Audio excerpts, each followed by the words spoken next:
Mason Reilly had worked at the processing facility for almost 6 years, sorting through bulk lots of coins that came in from banks, estate sales, and dealers clearing out inventory. Most of what came through his station was unremarkable. Worn pocket change, foreign coins from someone's travels, and batches of older coins worth more for their metal than as collectibles. His job was simple: separate anything with collector value from the rest, which got weighed, melted down, and turned back into raw metal. On an ordinary Tuesday, Mason worked through a bin that had come from a coin shop a few towns over, recently closed after the owner retired. The lot was mostly what he expected: common silver dollars, worn quarters, and a few foreign coins someone had picked up on vacation decades ago. He sorted by hand, checking dates and conditions, tossing the unremarkable pieces into a bin destined for the furnace later that week. About halfway through, one coin caught his attention. It was an old silver dollar, worn smooth on the front, but the back looked different. Someone had hand-engraved something into the surface. Small block letters and a date, clearly done long after the coin left the mint. Mason turned it over, reading it twice. 2 sets of initials separated by an ampersand, followed by a date from the late 1950s. He'd seen plenty of scratched and damaged coins, but this was different. The engraving was careful and deliberate, the kind of thing someone does to a coin meant to be kept, not spent. He set it aside on the corner of his workstation and kept sorting, but every few minutes his eyes drifted back to it. By the end of his shift, Mason couldn't shake the feeling that this coin shouldn't end up in the furnace with the rest of the lot. He asked his supervisor if he could hold on to it for a few days before it went through processing, explaining he wanted to look into where it had come from. His supervisor told him he could keep it aside as long as he logged it properly. That evening, Mason started digging.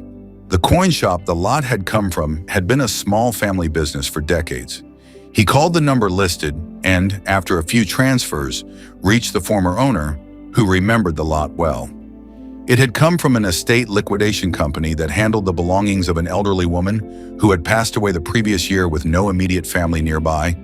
Her house and its contents sold off in bulk to cover outstanding costs. The former shop owner remembered the woman's name from the paperwork and mentioned the liquidation company might still have records of anyone who had been contacted about the estate, even if no one had claimed most of the items.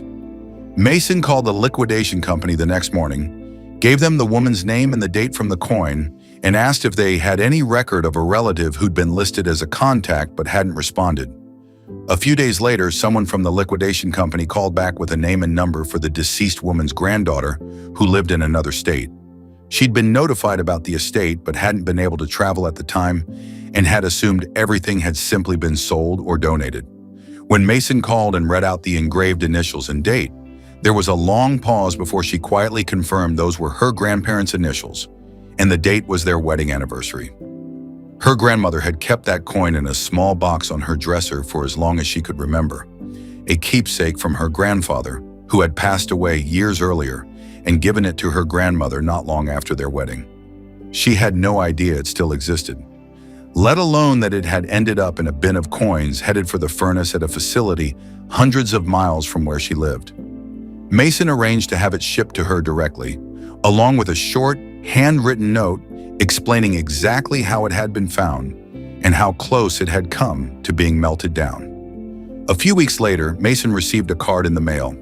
The granddaughter wrote that the coin now sat on her own dresser in almost the same spot her grandmother had kept it for decades, and that she planned to pass it down to her own children one day, along with the story of how a stranger sorting bins at a coin factory had noticed 2 initials and a date and decided it was worth a phone call.